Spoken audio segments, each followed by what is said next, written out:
Did you know that there are approximately 700,000 deaths caused by Alzheimer's every year? In 2016, Alzheimer's Association stated that 5.4 million Americans have Alzheimer's, and it is the sixth leading cause of death in the U.S. The purpose of my speech is to inform the audience about Alzheimer's since I feel that people know very little about it. I experienced working with residents at a nursing home who had Alzheimer's, so I learned a lot from that. It is very important to be educated about Alzheimer's because in the U.S., every 66 seconds someone is diagnosed with Alzheimer's disease.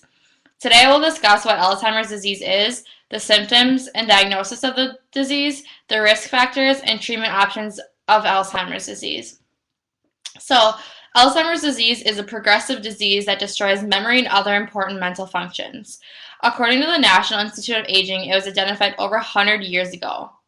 The disease itself is named after Dr. Alois Alzheimer's, and in 1906 he noticed changes in the brain of a woman who had died of an unusual mental illness. Her symptoms included memory loss, language problems, and unpredictable behavior. After she died, he then examined her brain and found many abnormal clumps and tangled bundles of fiber.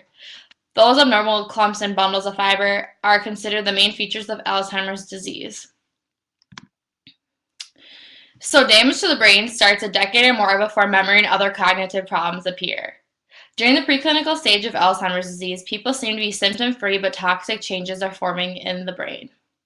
The damage appears in the hippocampus, the part of the brain essential in forming memories. As more of the neurons die, additional parts of the brain are affected and they begin to shrink. By the final stage, damage is widespread and the brain tissue has shrunk significantly. So as you see, this is a healthy brain compared to someone with severe Alzheimer's disease, and the worse Alzheimer's disease gets, the more the brain shrinks, essentially. So according to the Alzheimer's Association, last year the cost of care for patients with Alzheimer's and dementia was $236 billion. Alzheimer's is one of the costliest diseases to society. Nearly 1 in 5 Medicaid dollars is spent on people with Alzheimer's disease and other dementias. In 2050, it will be 1 in every $3.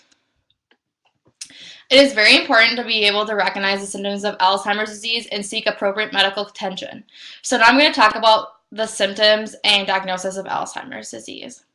According to the Alzheimer's Association, the most common of the symptoms is a gradually worsening ability to remember new information. Other common symptoms include memory loss that disrupts daily life, challenges in planning or solving problems, difficulty completing familiar tasks at home or at work or leisure, confusions with time or place, trouble in understanding visual images or spatial relationships, new problems in word and speaking or writing, misplacing things and losing the ability to retrace steps, decreased or poor judgment, withdrawal from work or other social activities, and changes in mood and personality, including apathy and depression. A primary care physician most commonly makes a diagnosis of Alzheimer's disease. According to the National Institute of Aging, doctors diagnose Alzheimer's by asking the person or family member questions about overall health, past medical health problems, ability to carry out daily activities, and changes in behavior and personality. Also, they will carry out medical tests such as blood and urine tests to identify any other possible causes of the problem. To further diagnose, the patient will need to undergo cognitive tests and physical and neurological examinations. The patient will go through tests of memory, problem solving, counting, and language.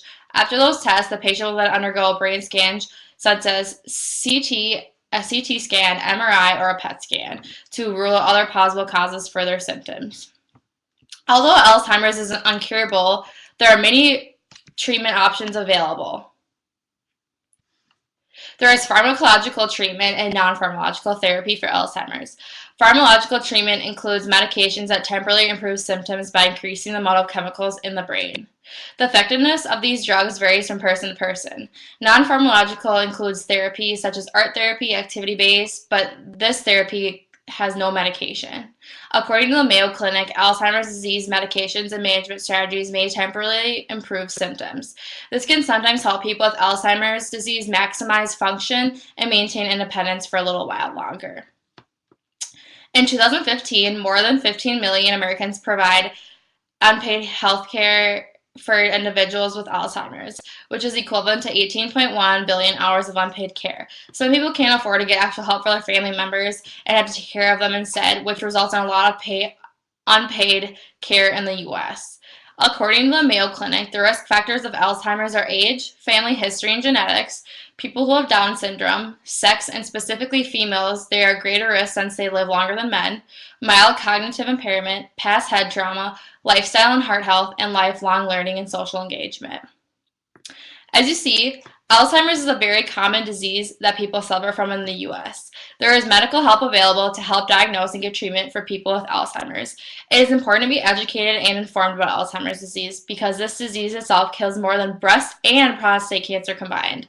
Although there is no cure for Alzheimer's, it is very important that researchers continue to hopefully find a cure and to put an end to Alzheimer's disease. Thank you.